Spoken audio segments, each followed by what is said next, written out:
All right. Dynamite Delight. I know you're looking at the thing and you're saying, what does that mean? And if anybody asks me in the comments what I mean, I'm going to say, look at the video. Guys, I'm not against AEW, but I'm not going to lie to you. You look at this show, you see one or two segments that really had a spark. You can feel something. The rest feels blank. And that's strange that you have so much on the show, but there's something missing. An element is still missing. As I've been saying, AEW is still like this. And that element is missing while they're trying to go like this. But they're going like this. That's what a problem is. But in between them doing this and this, there needs to be something that's going to give you something. And there's just nothing there. Look, let me give it to you like this. The most important segment, which was the best segment, which gave you a feeling, which gave you something in Delaware, that was MJF. That was the boy right there. That is our MVP. It doesn't make a difference if you like MJF or you hate MJF. He is the only person there that has star power. And I know people are going to say, dude, what is wrong with you? Stop watching AEW, look at WWE. You do not understand pro wrestling. Pro wrestling has been around for longer you've been alive. It doesn't matter if you're older than me or younger than me. Pro wrestling has always been the same damn thing. People with characters. People who do something outside the ring to get you interested for them to be in the damn ring. If it was just about a match in the damn arena, in the damn ring, watch amateur wrestling. Watch sumo wrestling. Pro wrestling is not amateur. Okay? It has to have something more than just a straight up match. And if you do not understand that, watch amateur wrestling. In fact, watch ROH. Since barely anyone's watching it, you'll have all the fun you want.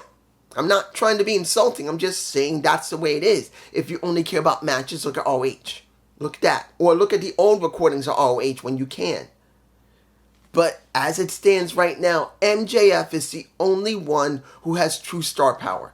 And that's sad. Look, we got Adam Copeland who exudes star power. And he doesn't have it because they haven't booked him correctly. They had something with him going to TNT. And then he lost it for a while when he went into the open type of segments. And then he started getting it back when he did the Brood, but then he broke his ankle. And now he's out. And that's gone. But what did we get from MJF? We got a segment that basically pooned everybody. It pooned Okada. It pooned Jack Perry. He pooned out a little bit of Swerve. Just a little bit. Not much, but just a tiny bit. And then he took care of Roosh. He pooned on Roosh. But here's the thing. When it comes to MJF, he's got to rebuild himself from the ground up. He's been gone long enough. He can't just go back to where he was. He literally has to work from here to go back up to here. He's got to work his way back up the card. And there's no other option but to do it. So they put the most roughest guy they have built up in a Roosh for this to happen. If you don't like Roosh, I'm not surprised. We barely seen him on Dynamite or Collision. He's done most of his work on Rampage. So you barely have any interest. And that's hurting MJF. And it doesn't help Roosh either. But this is what we got. That's going to lead to a match that's going to destroy Roosh. There's just no other way you're going to put it. You can't make Roosh look great with MJF. He's got to be taken out. The fight after, the little talk, was fine. I'm alright with it. But I'm just telling you guys, if you don't like what MJF is, he's got to be there because he's got to go here and go here. They got to do that. If they go from here to here without anything in between, forget about MJF. They fucked them up. Moving on. The first match. And this is the Fatal 4-Way for a number one contendership for the International Championship. We got Orange, Kyle O'Reilly, Ray Phoenix, and Jay Lethal, who I do believe at this point should leave AEW because he's not doing anything. If he stays on ROH, he'll never get anywhere. The only time we ever see him not on ROH is when he is with the Jeff Jarrett crew. Let's make it clear. That's the only time we ever see him is when he's working with Jeff Jarrett or maybe Mark Briscoe. But other than he needs to leave. I'm saying it right now. Go to TNA. I wish he'd just go to TNA. I know that's asking a lot because we still don't know what's going on. If you see my Gump report, I suggest you look at it. TNA just lost 3 people who are important for marketing, creative aspects, and production. They're gone. They left. Even if it was mutually agreed. 3 of them are gone, and already rumors are they're purging out people there right now. I have no problem with a purge. The question is going to be, who do they bring to replace them? If they don't bring anybody to replace all 3 of those people from creative, marketing, and production, you're screwed. You need more people for creative. You need more people for production. And you need more people for marketing, at least to replace. If you don't, you're screwed. And I don't care what anybody says. I've seen TNA for long enough to know if they don't do it right, you're going to feel it. Moving on. Match was fine. And Rey Fenix won. Now, we haven't seen a lot of Rey Fenix. He only just recently came back. He's been working with Death Triangle. So, we will be seeing an international champion deal with a Rey Fenix. But then we get the little interaction with Trent and the interaction with a game, little bit of a Chris Statlander who decks a Orange Cassidy in the face. And then we get a little bit of Willow returning. Okay. It makes sense when it comes to Stat. She had to deck him because she used to be part of the wonderful Best Friends. Let's make it clear. People loved the Best Friends until they didn't. They pushed Best Friends up to here. It went here. It's gone here. That's what it was. I'm glad it's over. And Statlander decking Orange was the wisest thing to do. I do believe she decked him. She didn't smack him. I think she decked him. But essentially speaking is this. We got 2 feuds. We got Statlander and Willow, who now it seems Orange and Willow seem to have a little understanding. And you got pretty much a Statlander who doesn't look like she's working with Trent, but at least they are working in the same vein of Don Callis took in Trent. You got Hathaway who would like to join the Don Callis family, but he's still separate with Chris Statlander, so they're kind of like this. Not really together, but like right beside each other, I guess. It's understandable. And I know you're going to say, what about Kateska? I'm not going to talk about Kateska because there's no point in talking about Kateska yet. We need more from Dollar. No. The reason I'm botching here is that Don Callis and Kateska need more. You can't just keep showing them. You got to give us more from Kateska. It doesn't matter if he talks or not. It's matter that we see more of him in the back as well as in the ring. Now, next match, qualifying match. We got for the ladder match of the TNT tournament. Well, kind of tournament, but essentially, Mark Briscoe versus a... understand this. I like Mark. I really do like him. And I'm glad his nieces are better. As I've said, when they first had that car accident, Mark is going to bust his ass to make sure they got enough money to pay for their hospital bills because, boy, those girls got fucked up bad. Those girls were so messed up internally, they needed as much medical treatment as possible. And they were finally able to walk on their own and come out on stage months ago, which is wonderful. But Mark still got a lot of bills to pay. So seeing him on TV as an ROH champion is fine. I have no problem with that. But here's the thing. The person that we just started pushing was Brian Cage. Why is he jobbing to Mark Briscoe? We barely see Mark on regular Dynamite or Collision, or even Rampage for that matter. I don't even know if he's on Rampage. Collision, I've barely seen him. Dynamite, I've not seen him. So we have just sacrificed Brian Cage, who's supposed to be the leader of the Cage of Agony, getting basically jobbed out to a Mark Briscoe who should not be doing that. They should be doing something with Brian, and they're not. Now, I'm not a big fan of Brian, not because I hate him. It's just they haven't done a lot with him until recently. They don't do anything with the big men much. The Gates of Agony and Brian Cage were Trios champions on ROH, or the six-man tag on ROH, but they didn't mean anything. We have barely any six-man tags on Dynamite, Collision, and ROH got their own titles, which didn't mean anything. And especially once they combined them. So, I didn't care. That's where we lose a spark. Brian Cage is someone they're pushing, but then they're not. Next. BPCC, the Blackpool Combat Club versus a guys from CMML. Let me give it to you like this. They feel like nothing. You don't get them to come on to Dynamite to win some matches or to have a translator talk for them if they can't speak English. They just come to a match and they get their asses whooped every single time. Why bring them on and why do I care?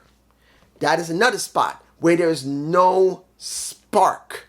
You got the Blackpool Combat Club. You got Wheeler Yuta, who's been gone for 6 months because of injury. Just came back. Wonderful.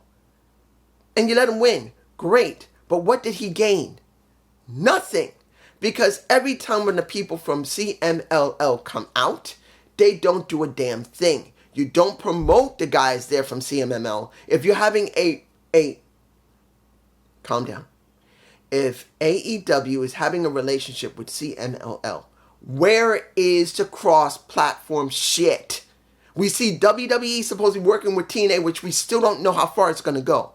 We've already seen AEW 100% try this with Impact Wrestling, and they made it one way only.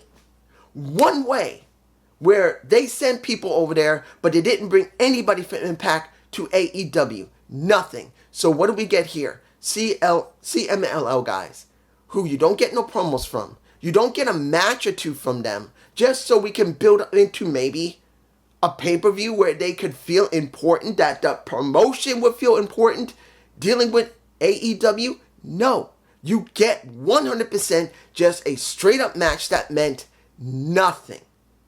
Nothing. You didn't get no promos from these guys. The last time this happened, you didn't get no matches from these guys going up against some AEW jobbers. Nothing. We just get a straight match where they lose. They lose. They lose. And they lose to the entire member of Blackpool Combat Club. They got their ass. If you saw them, this is the guys from Blackpool. This is the guys from CMML. They look like they're kids. They got their butts kicked by like they're kids. And Wheeler Yuta, the smallest of the Blackpool Combat Club, gets the pin. I'm just... no spark. Next. Mariah May versus Saraya. Oh my gosh. With her brother Zach. You see I'm botching here. Look. You see Zach, her brother, who is the legitimate wrestler, as her... what is he? Is he wrestling? No, he's just sticking with her. And then you get Cameron, who, yeah, she's like this. She's sexy. But what is she doing? Nothing.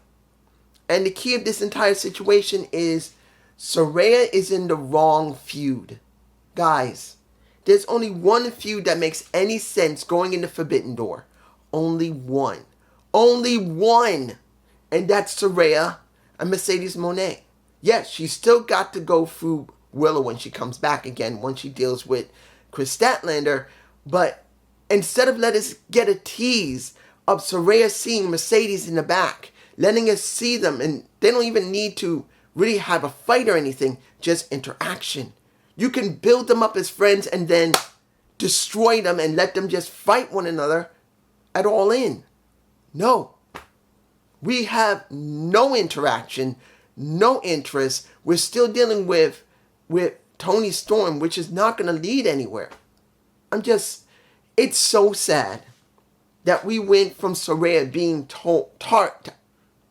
get mad. If you guys remember, Just Alex and JD touted multiple times, she's going to make a change. She is going to do something great. If you remember correctly, I said be a little cautious. Because what happened with Ruby Soho, I said, let's be a little cautious. And they say, no, it's going to change the game. What did I say? I'm not trying to brag. It's just sad.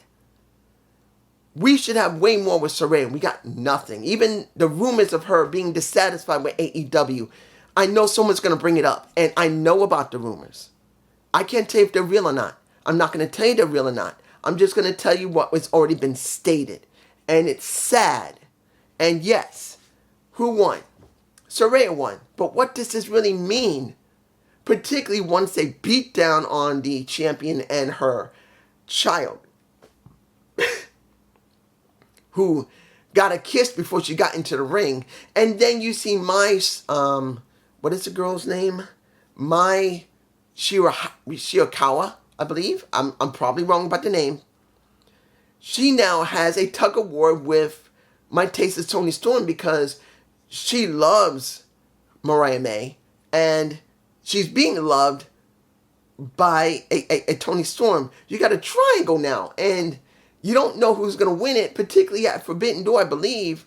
Is it Forbidden Door, or is it going to be another regular match? I don't remember. You're going to have those two go up against each other. So I don't even know what we're going to be doing here. You got her dealing with Saraya and Cameron, but then you got a triangle between Mai and, or is it Mia? And Mia and Toni Storm. Which one do you care about? They both don't feel like anything, but they're pushing it. No spark. Now, what can I say about, I noticed a lot that was spoken about when it came to Hook.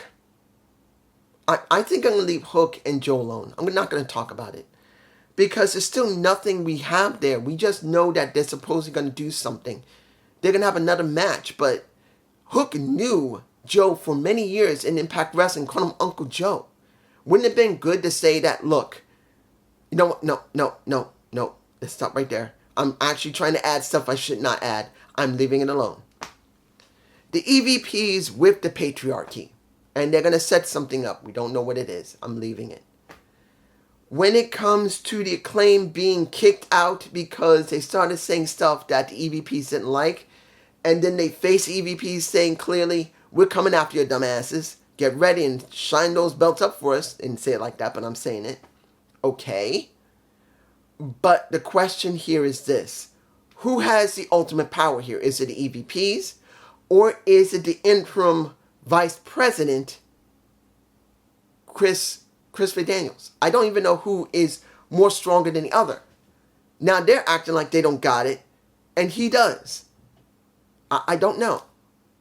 You would think they would be on par with each other. We don't know. Excuse me, allergies. But I just don't know.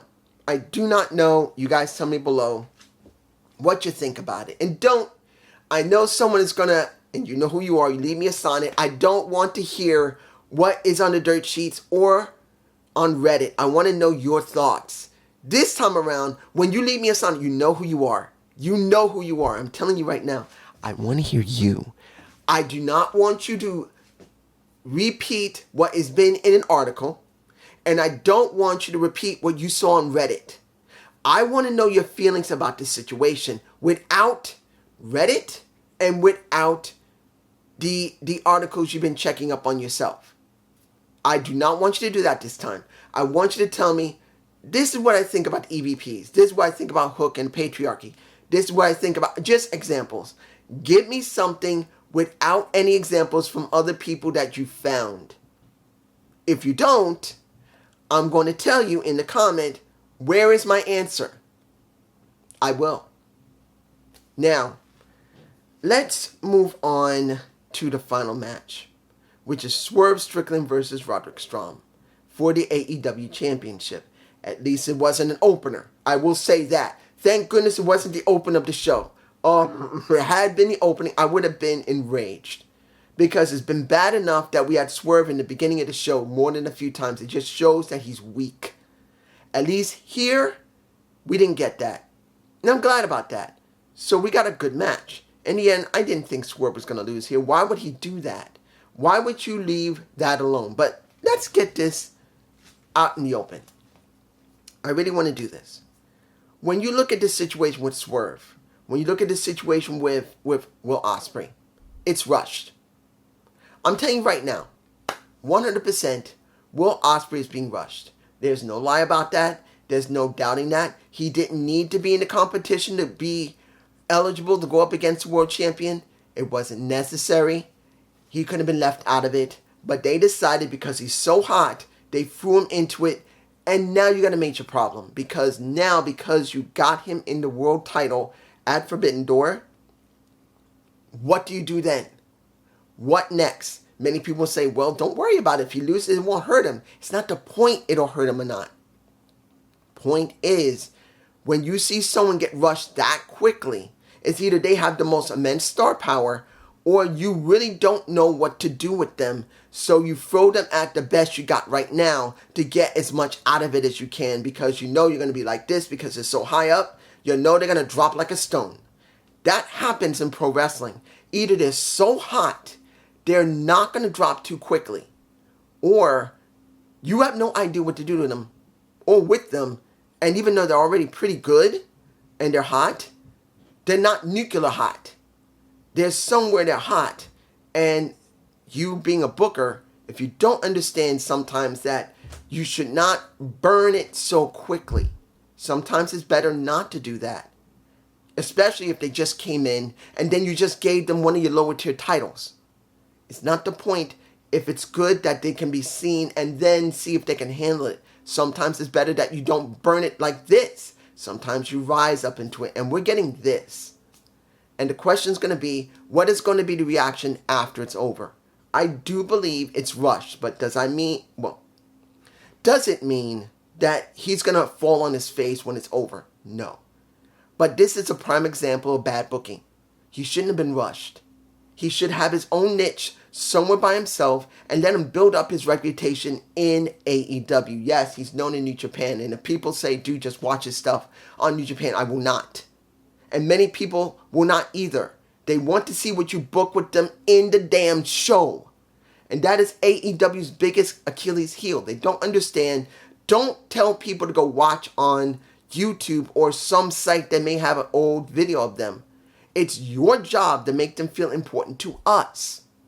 MJF, if they book him correctly, he's going to have a good rise when he gets back up to the world title if Swerve is there and they both know each other. It could be a really great story.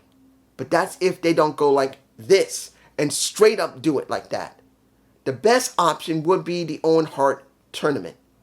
Leading into whoever wins the Owen Hart Cup will go to All In and go after the championship. That would be the best thing for AEW. And that would be the best thing for MJF. They got, 2.5, near 3 months, I think, left before they can do that. So that would be the best option. Now, the question is, will they do that? I don't know. I'm hoping they don't rush. If they don't rush if they need Samoa Joe to be at the top, they rushed him. If they need a Warlord to be at the top, they rushed him. AEW does not need MJF to be rushed to the top like they did with those two. They need him to be built up correctly. If they don't do it, it's going to hurt them. And the star power that we are feeling from MJF will go here. And that ain't good. But that's just me. Peace.